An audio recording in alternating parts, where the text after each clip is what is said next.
This is the Orville Redenbacher popping oil, and it's in rich buttery flavor. This tastes wonderfully. You can use this as a popping oil or as a topping as well.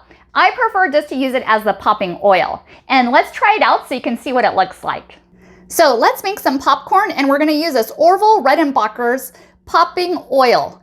And you don't have to use too much, about 2 to 4 tablespoons, as you can see.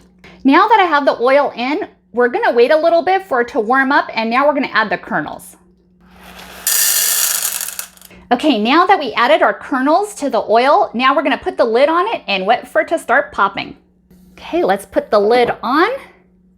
And I like to open it up slightly so you get a little bit more of a crispier popcorn. They're all gonna start popping now.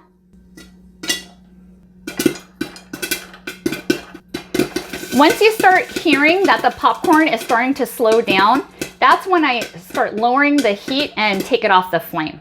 I would rather have some unpopped kernels than having burned kernels. Looks like it's done. Now let's try it. Yay, the popcorn's done. So let's pour it in our bowl and let's try a bite.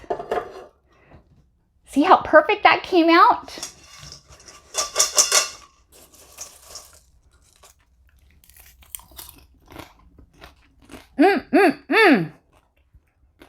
This Orville Redenbacher popping oil just worked perfectly. Look at all this perfect popcorn. Definitely recommend this product. Hope you found this video helpful, and thank you for watching.